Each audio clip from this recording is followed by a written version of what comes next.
lead demand zone. Let's talk about demand. So demand, you want to be, this is where buyers are, and you want to be positioning your buy orders at a demand zone. Right? You want to participate in the market. You want to buy from a demand zone because it is a zone where buyers are locking. It is the zone where buyers are well positioned. It is that area where there is a sharp increase in the price of the commodity. And now the principle behind it is that since price moved aggressively out from this zone, what do you now do? You mark out that zone and extend it to the future. It is a very simple mathematics, simple reasoning for any business person. Right? This is the zone where buyers took up price and moved aggressively. And the one key thing is that that aggressive move, it must be aggressive enough that it broke structure to the upside. And the momentum of candles, you see why we are studying candlestick pattern. The momentum of candles as they are pushing price up is going to be showing strong bullish momentum. Strong bullish momentum as they are pushing price up.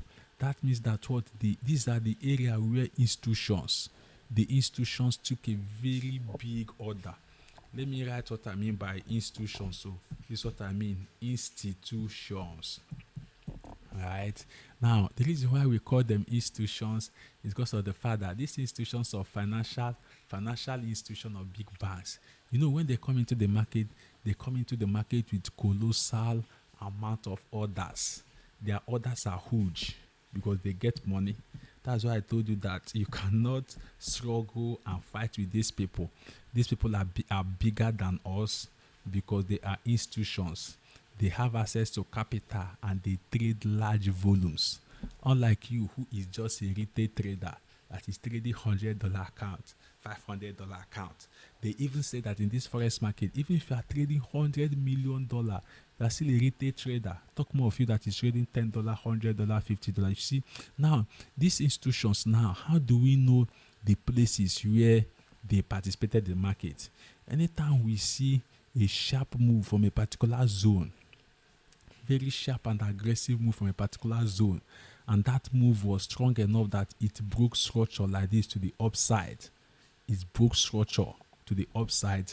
We usually mark out that zone as our point of interest.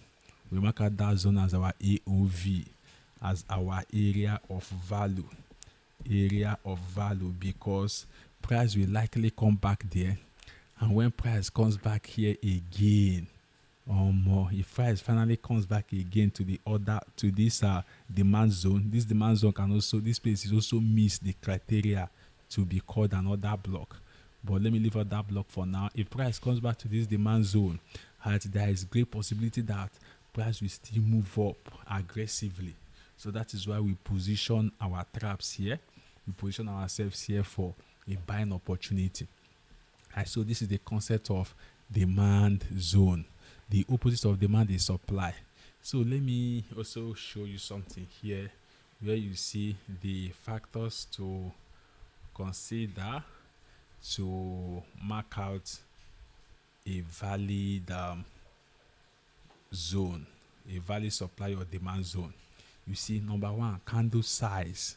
The sizes of the candles, 4 essential criteria for spotting high probability zones. Of course, this is SSIFS, so I know they use and play. Now, these are the 4 essential criteria for spotting a high probability demand zone. The first one is the candle size. As the candles are moving away from this demand zone, let me clean up this chart and give you an illustration again. Price is making higher high, higher low, higher high. Okay, this is not even higher high. Look at this now. Price is making this type of movement. Making this type of movement, made this type of movement, and then aggressively price pushed up. Look at how high buyers push price up. You don't need any gains. You don't need any profit to tell you that this area where there was the origin. Let me use that word. The origin of that aggressive move. I see now the origin of this aggressive move. The origin or that area that price moved up like this aggressively, right? It shows that there's high, the volume of orders in this place, right, is very strong. And as you're looking at the candles as they are moving out, the sizes of the candles are important. Look at it, candle size is important. Candle size is important. We want to see the sizes of the candle to be bullish momentum. How will you even know the information a candlestick carries if not that we studied candlesticks, candlestick patterns and all the rest? You see these two candles here, they are bullish momentum candlesticks. There's a lot of buying pressure. So as market is moving out of that zone, you want to make sure that the sizes of the candles are very, very big and aggressive. As you see now, this thing has met the criteria for a demand zone, because the sizes of the candles while they are moving away. But if the price is moving away from a demand zone, a zone you want to call a demand zone, and there are candles with wicks to the upside, wicks to the downside, candles are not showing a lot of bullish momentum as they're moving. You know those small candles, I don't have time to start replicating small candles with wicks up and down. It doesn't meet the criteria. That's why one of the criteria to say, yes, Mr. Dennis, I think this area I marked is a valid demand zone. This criteria must be met, the candle size. Then number 2, freshness of the zone. Very important, freshness of the zone. The zone must be fresh. What do I mean? The zone must be a virgin zone. It shouldn't be a zone that has been tested before. Right? And this is what distinguishes a support level from a demand zone. Alright, I don't want to confuse you, but let me do this illustration. If you see price moving up and down like this place here now, this area here is support. This area is support. It met the criteria of being support, because support level just areas where price has tested on multiple occasions. Price tested this zone and then came back and tested this zone. So this place here is a support level, but this place is not a demand zone because it is not a fresh zone. But when you now see something like this, a zone, if price now comes and breaks this thing and moves aggressively like this, are you seeing that this particular zone here, this one here, is a fresh zone? You see them now, this is a fresh zone. It has not been tested before. Can you see it? And it moved up aggressively and also broke structure to the upside. And you are also seeing that the sizes of the candles as moving away from this zone is very strong, showing strong bullish momentum and strong bullish pressure. So these are just the criteria, right? The candle size is number 1, freshness of zone, and break of structure. I've been mentioning break of structure all the while. In fact, one of the most important criteria is that if the bullish move is not bullish enough to break structure, you can't call it a demand zone. For example, price is making this type of move. This place now, let me just delete and repeat that. Now if price makes this type of move, this place here is a support level. This place meets the criteria of being a support level, but it does not meet the criteria of being a demand zone. Why? Because this move to the upside has not been able to break structure to the upside. So that's why you see this place becomes resistance, this place becomes resistance, this one becomes support, this one becomes resistance, support, resistance, support. Are you seeing? But there is no demand zone here, there is no supply here because the criteria has not been met. But then after all these noises, let me extend this one to the future. Let me not draw a fresh one. After all this noise, price now comes down like this and probably breaks down like this gradually and makes this move. This place now becomes a valid demand zone. This place now, this zone is a valid demand zone. Why? Because number one, it is fresh. I will say that in the past, price has not come here before. It's a fresh zone. Number two is that it also broke structure to the upside. Look at how it broke structure. All these ones here was not able to break, so it broke structure to the upside. Number three, this zone is fresh. And then if you check the candle sizes are probably and most likely going to be aggressive bullish candles to the upside. I see that these are the conditions that must be met before you pick up a zone as your demand zone. And if you pick up such a zone, you should wait for price to come back there. Right? The joy is in waiting for price to come there. Right? Price made this move to the downside, this move to the upside, this move to the downside, this move to the upside. This place becomes a very, so tell me, Mr. Dennis, I've marked out my demand zone.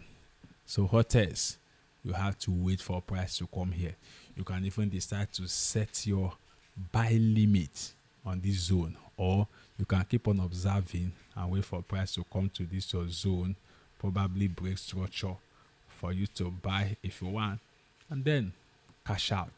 The final rule here is that there must be risk to reward ratio. The risk to reward ratio from a demand zone, a valid demand zone, should be at least 1:3. 1:3 risk to reward ratio. You can even get one of the importance of taking trades from the demand zone is that it gives high risk to reward. It gives high risk to reward. For example, let me do this illustration again.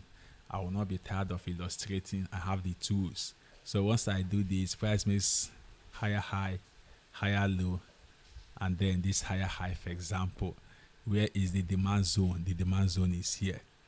Are you aware that this demand zone becomes the last resort for you to buy? Because you know that once price breaks below here and does this, you are not buying again. This place, this zone is the last buy zone.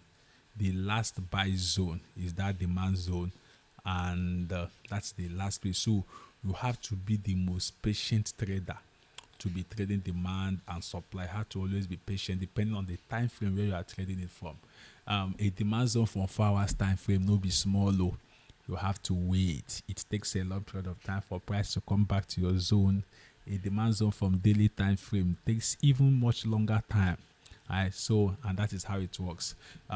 Some traders must have taken trade from here, waiting for price to come here, because this place is going to be a resistance zone, and when price breaks resistance, it will come here to support. Alright, that is also a valid zone for some people, depending on your trading strategy.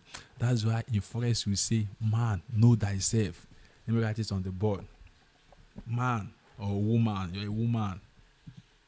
Woman, know thyself. Know thyself. Do not do copy. Right? Once you discover what works for you, once you discover something that resonates with you, please stick to it. Know yourself. The fact that someone else is buying here and your strategy did not tell you to buy here, please leave it. It is not every buy that occurs in the market that you must take advantage of. Take the buys that are in alignment with your trading strategy. If your trading strategy said this is your POI, this is your buy zone, this place is your demand zone, that means you are not taking this buy from here. Any buy from here does not concern you, because this is your buy zone.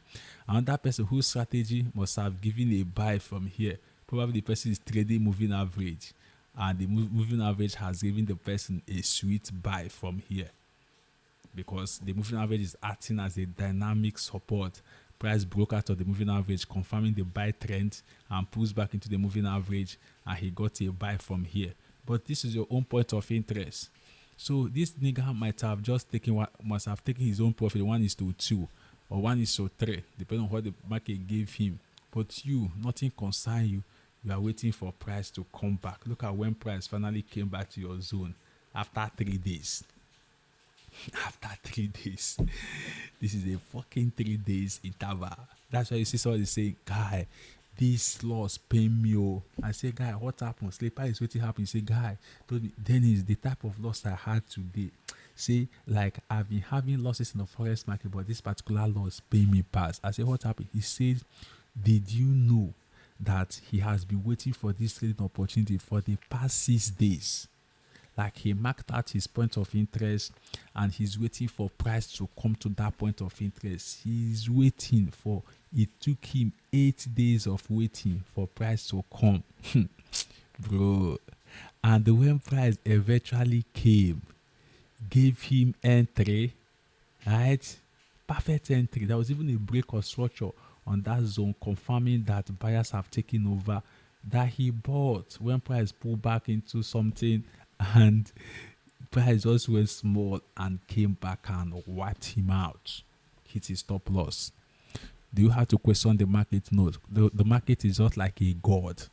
You don't just wake up and say, God, why me? No. You don't say, God, why me? You understand? You say, God, I active, test me. Because you don't ask God the question, God, why me? Why always me? So you can't ask question. You not start asking me. But this is a valid demand zone. Why did price now come and then hit my stop loss? It is what it is. That is market for you. Are you seeing? After long period of waiting. And because of something like this, that is why in my forex trading, in my forex success blueprint mentorship, I think I showed you, I usually incorporate what do I usually call it?